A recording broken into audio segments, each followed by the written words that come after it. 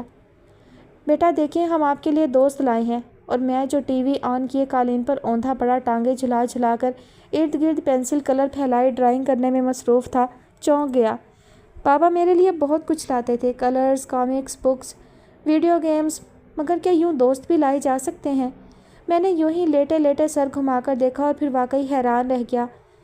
ذہن میں خوبصورت فراقوں میں ملبوس، رنگ برنگے ربن باندھے، گلابی گلابی سی فضا، پنکی اور ڈولی گھوم گئی۔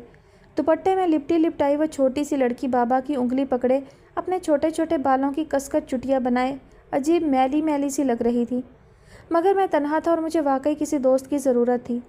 احتشام بیٹے، یہ آپ کے ساتھ یہیں رہیں گی۔ ان کے بابا میرے کزن تھے، اب وہ اس دنیا میں نہیں، ان کی ماما بھی اس دنیا میں نہیں ہے۔ یہ گاؤں میں بالکل اکیلی تھیں، اس لیے اب یہ یہیں رہیں گی۔ آپ کو ان کا بہت خیال رکھنا ہے۔ بابا نے مجھے سمجھایا تھا اور مجھے یوں لگا جیسے اب صرف مجھے ہی ایمن کا خیال رکھنا ہے۔ وہ صرف میرے لیے اس گھر میں آئی ہے۔ میں خوش ہو کر اسے دیکھنے لگا۔ اس کی آنکھیں کالی تھیں۔ میرے ننھے ذہن میں کوئی تشبیہ نہ آ سکی۔ میں نے فوراً اسے اپنا دوست بنا لیا، اسے اپنے سارے کھلونے، ساری کتابیں دے دیں، باوجود اس کے کہ وہ مجھے بہت عجیب اور میلی میلی سی لگی تھی۔ شام ہوتے ہی میں اسے فضا اور پنکی سے ملوانے لے گیا۔ وہ بہت گھبرائی سی لگتی تھی، کچھ حیران اور شاید بہت خوش بھی، مگر دونوں نے اسے دیکھ کر ناک چڑھا لی۔ یہ کون ہے؟ مجھے ان کا لہجہ بہت برا لگا۔ میری دوست ہے ایمن، میں نے بڑے فخر سے کہا۔ وہ دونوں منہ پر ہاتھ رکھ کر ہنسنے لگیں۔ دوست ایسے ہوتے ہیں؟ پنکی نے نزدیک آ کر ایمن کو غور سے دیکھا۔ اور دیکھو اس کے بال کیسے ہیں، اف کتنی بو آ رہی ہے بالوں سے۔ اس نے اپنی ناک پر ہاتھ رکھ لیا اور میں ایمن کی یہ بے عزتی برداشت نہ کر سکا۔ میں نے پنکی کے بال نوچ ڈالے۔ ایمن اور فضا چیخنے لگی، مگر میں نے اس کے بالوں کا گھونسلہ بنا کر ہی چھوڑا اور پھر ایمن کا ہاتھ پکڑ کر گھر بھاگ آیا۔ مجھے ڈر تھا پنکی کی ماما نہ دیکھ لیں۔ تھوڑی دیر میں وہ شکایت لے کر بابا کے پاس آ گئیں۔ بابا نے انہیں نہ جانے کیا کہہ کر واپس بھیج دیا۔ احتشام بیٹے، لڑائی کیوں کی آپ نے؟ انہوں نے بہت پیار سے پوچھا تھا۔ بابا، اس نے ایمن کے بالوں کا مذاق اڑایا تھا۔ میں اب بھی غصے میں تھا۔ بوا ناک پر انگلی رکھ کر ہنسنے لگیں۔ اے لو، اسے آئے پورا دن نہیں گزرا اور چھوٹے میاں لڑائیاں بھی مول لینے لگے۔ بابا کے ہونٹوں پر بھی مسکراہٹ بکھر گئی۔ مجھے اس وقت بوا کا ہنسنا بہت برا لگا۔ بابا، میں لاڈ سے ان کی گود میں بیٹھ گیا۔ آپ ابھی ایمن کے لیے نئے کپڑے لائیں، پنکی اور فضا سے بھی زیادہ خوبصورت۔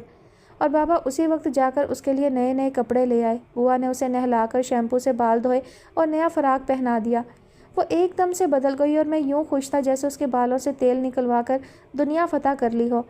بابا نے اسے میرے ہی اسکول میں داخل کروا دیا تھا۔ ہر گزرتے وقت کے ساتھ وہ میرے لیے اتنی ضروری ہوتی جا رہی تھی کہ لگتا جسم میں آتی جاتی سانس کا دوسرا نام ایمن ہے۔ اس کا اور میرا کالج الگ الگ تھا، مگر میں ہی اسے پک اینڈ ڈراپ کرتا۔ بچپن کی سہمی ایمن تو نہ جانے کب کی کھو گئی تھی۔ وہ گھنٹوں میرے کان کھاتی رہتی اور مجھے یوں لگتا جیسے دنیا میں سب سے ضروری کام اس کی باتیں سننا ہے۔ بابا، آپ گھڑے کا پانی پیا کریں، ایک دن لان میں ٹہلتے ٹہلتے بابا سے کہا تو وہ ہنس دیے۔ بابا، ہنسنے کی بات نہیں ہے، گھڑے کا پانی صحت کے لیے بہت اچھا ہوتا ہے۔ وہ بس ضد تھی۔ ارے بھائی، ہماری بیٹی کہتی ہے تو یقیناً صحت کے لیے اچھا ہی ہوگا۔ بابا اس کا دل رکھنے کے لیے بولے۔ بس تو پھر آپ ہمیں ایک گھڑا منگوا دیں۔ مجھے معلوم تھا اب کہ گاؤں میں اسے تائی اماں کے گھڑے کی گردن میں موتیے کے ہار ڈالنے والا آئیڈیا بہت پسند آیا تھا۔ وہ بس ایسی ہی تھی، سب سے جدا، سب سے مختلف۔ مجھے اکثر وہ میلی میلی سی ایمن یاد آ جاتی اور جب میں اسے ستاتا تو وہ چیخ اٹھتی، بابا سے شکایت کرتی۔ جب بابا مجھے ڈانٹتے تو اس کی کالی گھور آنکھیں مسکرا اٹھتی، یوں لگتا جیسے اماوس کی راتوں میں سینکڑوں جگنو جگر جگر کر رہے ہوں۔ بابا نے مالی سے کہہ کر اسے گھڑا منگوا دیا۔ اس نے بڑے جوش سے وہ گھڑا لان کے سائڈ میں پھولوں کے کنج میں رکھ دیا۔ ہر روز جب میں کالج جانے سے پہلے جلدی جلدی کا شور مچا رہا ہوتا، وہ کچے پیالے میں پانی بھر کر کتنی ہی منہ بند کلیاں توڑ کر اس میں ڈال دیتی۔ واپسی پر سب سے پہلے وہ گھڑے پہ رکھے پیالے کو دیکھتی۔ شامی، دیکھو ساری کلیاں کھل گئی ہیں۔ وہ خوشی سے چلا اٹھتی اور پھر ان کلیوں کو دھاگے میں پرو کر گھڑے کے گلے میں ڈال دیتی۔ وہ ایسی ہی تھی، محبتوں سے گندھی ہوئی، پھولوں سے اسے عشق تھا، شاعری کی وہ دیوانی تھی۔ میں اس کے لیے ڈھونڈ ڈھونڈ کر کتابیں لاتا، انہیں پڑھنے کے بعد ہم دونوں گھنٹوں ان کتابوں پر تبصرے کرتے۔ یوں لگتا تھا خوشی کا دوسرا نام ایمن ہے۔